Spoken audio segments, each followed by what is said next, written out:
Hello guys, welcome back in our versatile group study YouTube channel. Friends, आज के video में हम लोग NIOS TLET जो कि DSSS PRT के पेपर्स में पूछे जाते हैं उसका पार्ट 2 देखेंगे। तो आइए स्टार्ट करते हैं आज की वीडियो। फ्रेंड्स, आज के वीडियो का जो हमारा स्टार्टिंग हेडिंग है वो है अधिगम को प्रभावित करने वाले कारक। ठीक है फ्रेंड्स, तो अधिगम यानी जो हमारी लर्निंग है उसको प्रभावित करने वाले कारक कौन कौन से हैं। तो सबसे पहले है अधिगम और परिपक्वता यानी मैच्योरिटी।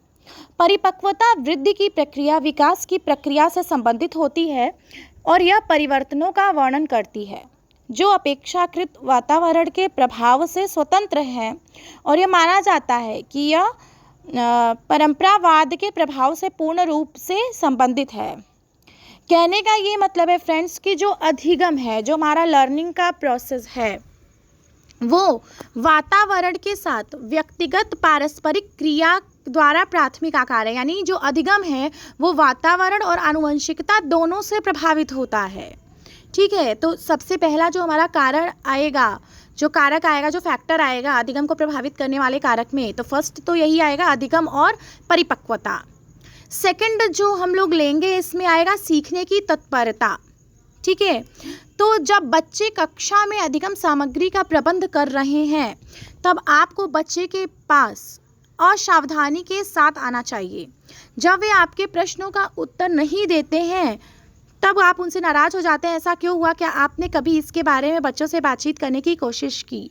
कहने का ये मतलब है फ्रेंड्स कि सीखने की तत्परता होनी चाहिए बच्चे में। मतलब कि हम कोई एक्टिविटी सिखा रहे हैं या कोई भी चीज़ टीचिंग मटेरियल TLM के थ्रू बच्चे को पढ़ा रहे हैं, तो उस बच्चे में पर्टिकुलर जितने भी क्लास के बच्चे हैं उनमें सीखने की तत्परता कितनी है, या फिर हमने अगर उनसे कुछ प्रश्न किया तो वो हमारे प्रश्न का उत्तर दे सकते हैं या नहीं दे सकते हैं।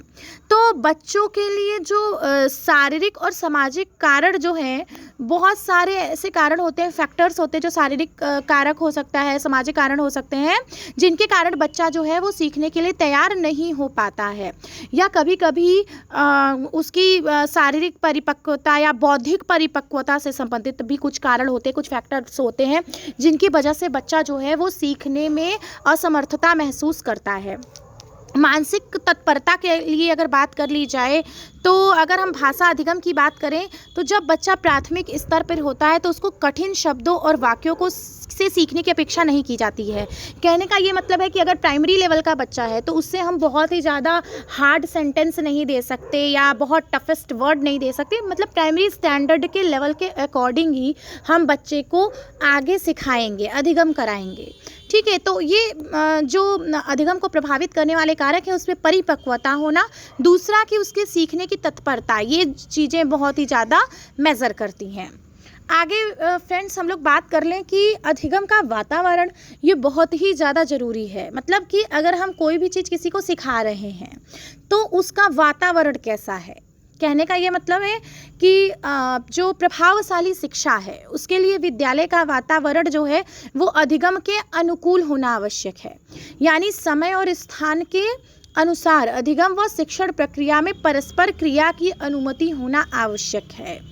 देखिए, आपको यहाँ पर एक स्थिति समझा रखी है, जैसे एक विद्यालय का एक छोटा सा कमरा है जहाँ 40 बच्चों को अगर बैठा दिया गया है तो वहाँ पर अगर प्रकाश और हवा नहीं आ पा रहा है। कहने का ये मतलब है कि सीखने के वातावरण की बात की जा रही है कि अगर एक कॉम्पैक्ट क्लास में बहुत सारे बच्चों को बैठा दिया जाए, वहाँ पे वेंटिलेशन की सुविधा नहीं है, हवा नहीं आ रहा है, लाइट की सुविधा नहीं है, या बैठने की व्यवस्था ठीक नहीं है, एक डेस्क पे बच्चे सफिशिएंट स्पेस नहीं है कि वो बैठ पाएँ, तो इससे क्या होता है, अधिगम में बाधा पहुंचती है। बच्चे अच्छे तरीके से वो चीज़ें सीख नहीं पाते हैं। एक स्थिति की और बात कर ली जाए कि जैसे दूसरा कोई विद्यालय है जहाँ पर बहुत अच्छी तरीके से, साफ़ सुथरे तरीके से बच्चे आते हैं और पर्याप्त स्थान वाला वातावरण है, कमरा है, हवादार कमरा है, और उनको क्रियाकलाप के माध्यम से सिखाया जाता है। तो उस विद्यालय वाले जहाँ पे बहुत अच्छे तरीके से बैठने की व्यवस्था है और लाइट और बैठने की व्यवस्था है और हवादार स्थान है और एक्टिविटी के माध्यम से सिखाया जा रहा है, तो वो बच्चे ज़्यादा अच्छे तरीके से अधिगम कर पाएंगे in comparison to the condition first. तो फ्रेंड्स, तो यहाँ पर सीखने के लिए अधिगम के वातावरण का पे ध्यान देना बहुत ही ज़्यादा ज़रूरी है। आगे अगर हम लोग बात कर लें अधिगम और प्रेरणा की, प्रेरणा, ठीक है, तो प्रेरणा वो आंतरिक बल है जो व्यक्ति को कार्य पूर्ण करने तक उसके समस्त क्रियाकलापों को नियंत्रण व दिशा देता है। प्रेरणा दो प्रकार की होती है, आंतरिक प्रेरणा और बाह्य प्रेरणा। प्रेरणा से मतलब होता है व्यक्ति प्रेरित होना चाहिए, किसी को काम करने की प्रेरणा आपको कहाँ से मिली, यानी कि हर व्यक्ति को कार्य करने के पीछे कोई ना कोई प्रेरित करता है। तो वो प्रेरणा जो होती है वो दो टाइप्स की होती है, आंतरिक भी होती है और बाह्य भी होती है। तो आंतरिक प्रेरणा की बात करें, आंतरिक प्रेरणा की अगर हम लोग बात कर लेते हैं तो वो रुचि और आनंद से रिलेटेड है हमारी, ठीक है। तो मतलब कि हमें किस कार्य को करने में हमें रुचि है, जैसे किसी बच्चे को ड्राइंग बनाने में रुचि है, किसी बच्चे को खेलने में रुचि है, तो फ्रेंड्स वो आंतरिक रूप से प्रेरित है बच्चा कि हमको इस चीज़ में रुचि है। किसी को पढ़ाई में बहुत ज़्यादा रुचि है, तो ये आंतरिक अभिप्रेरित बच्चे हैं। तो इससे क्या होगा कि अगर किसी भी, मान लो उदाहरण के लिए लेते हैं कि किसी भी विद्यार्थी को विज्ञान और गणित के प्रोजेक्ट में बहुत ही ज़्यादा इंटरेस्ट है, बहुत ज़्यादा रुचि है, तो ये जो विद्यार्थी होंगे वो इस तरह के क्रियाकलाप के लिए स्वयं प्रेरित हो जाएंगे, क्योंकि इनको किस में रुचि आ रही है, जिस चीज़ में व्यक्ति की रुचि होती है उसके लिए विद्यार्थी स्वतः प्रेरित हो जाते हैं।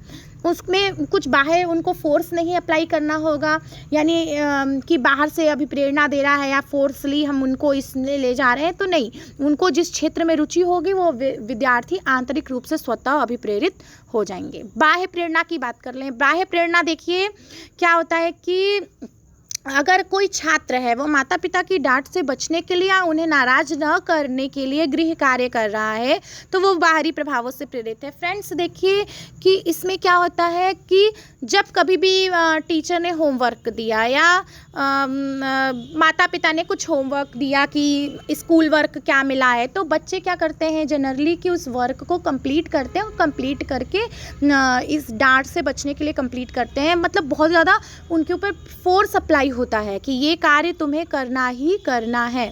तो ये बाह्य प्रेरित बच्चे होते हैं जो किसी प्रेशर या किसी दबाव में आकर ये कार्य कर रहे हैं। वो आंतरिक उनकी रुचि नहीं है उस कार्य करने में, लेकिन वो कार्य उन्हें करना ही करना है।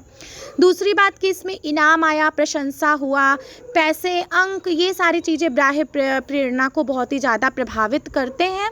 और जैसे बच्चे को माता पिता कहते हैं कि इस एग्ज़ाम में तुम इतने मार्क्स लाओगे तो हम तुमको ये चीज़ें देंगे, तो ये बच्चे बाह्य प्रेरित हो जाते हैं कि हाँ, अगर मैं इस यूनिट टेस्ट में इतने मार्क्स लाया तो मेरे माता पिता मुझको ये चीज़ें इनाम या तोहफे के रूप में देंगे।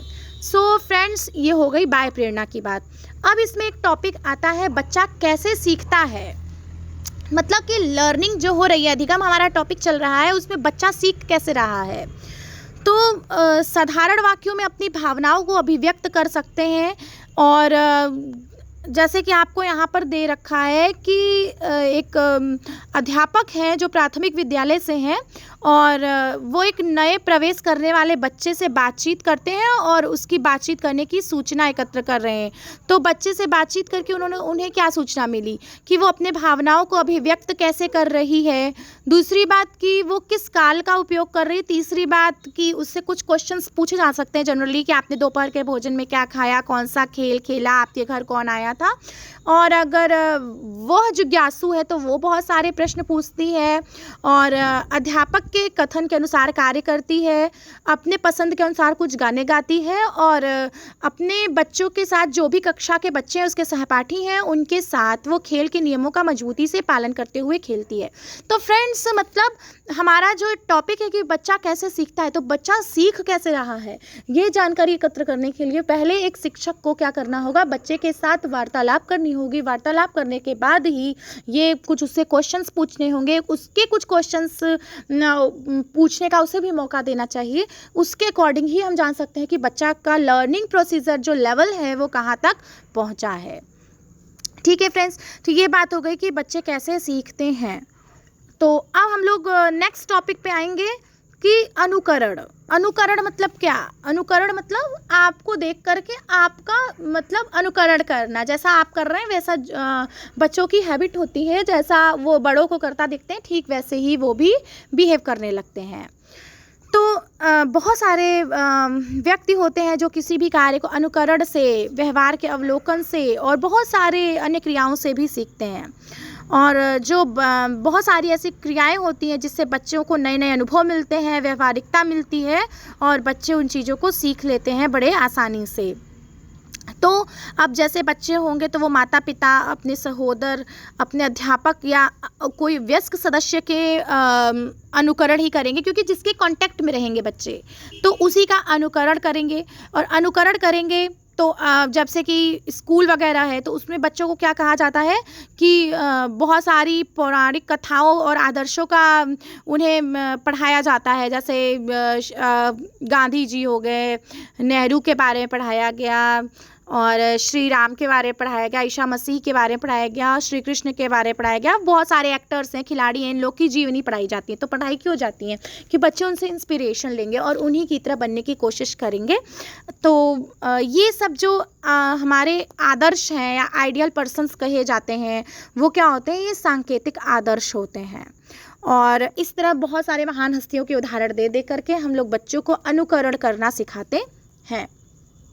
आगे बात कर लेंगे दोस्तों कि संभवतः अनुकरण को बल देने के 3 रास्ते हो सकते हैं। यानी अनुकरण को बल कैसे दिया जाए कि हाँ बच्चों तुम लोग को इस तरह जैसे बनना ही है।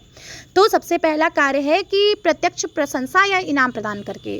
जैसे कि अगर हम कोई एक विशेषज्ञ की तरह समस्या हल कर रहा है, ठीक है, तो वह तो लता मंगेशकर की तरह बहुत अच्छा गा रही है, या क्या शॉट खेला है, बिल्कुल सचिन तेंदुलकर की तरह शॉट खेला है, मीन्स हमने बच्चे की प्रशंसा कर दी।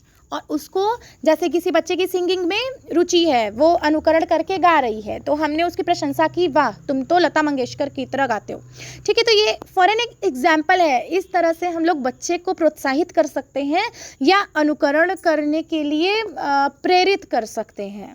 दूसरी बात है कि संतोषजनक परिणाम की बात कर लेंगे। तो संतोषजनक परिणाम में फ्रेंड्स देखिए कि अनुकरण से बच्चा एक समाज स्वीकृत व्यवहार को अपनाता है, वह वांछित उद्देश्यों को प्राप्त करता है, वह उसे दोहराना पसंद करता है। उदाहरण के लिए जब बच्चा देखिए यहाँ पर एग्जाम्पल आपको दे रखा है मदर और उसके चाइल्ड का, कि अगर वो उसकी मदर कुछ भी कहती है तो बच्चा उसको क्या करता है, दोहराता है, वही चीज़ रिवाइज करता है।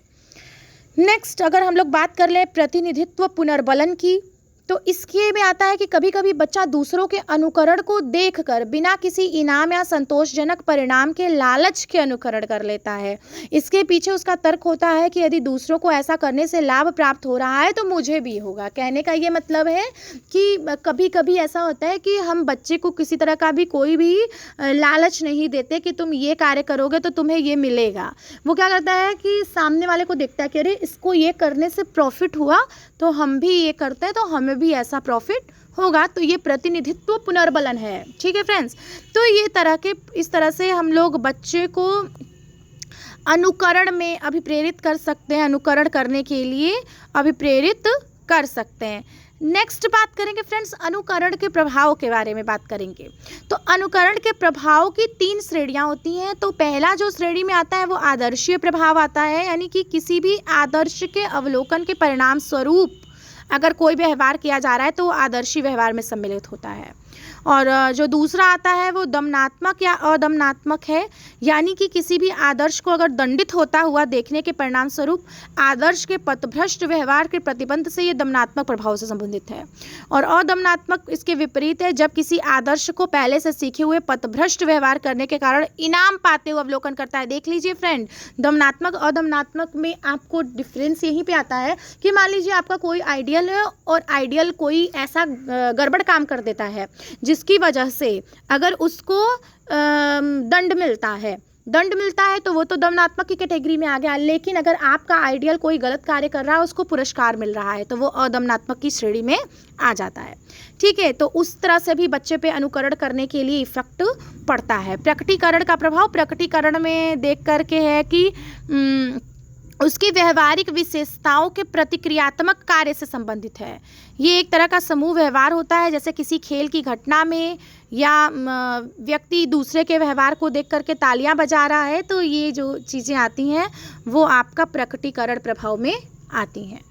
तो फ्रेंड्स, आज के वीडियो में बस इतना ही। आपको आज की वीडियो कैसी लगी हमें कमेंट सेक्शन में ज़रूर बताइए। हमारे वीडियो को ज़्यादा से ज़्यादा लाइक करिए, कमेंट करिए एंड शेयर करिए friends, and press the bell icon for the latest update, and हमारे चैनल को सब्सक्राइब करना ना भूलें। And thanks for watching friends for this video.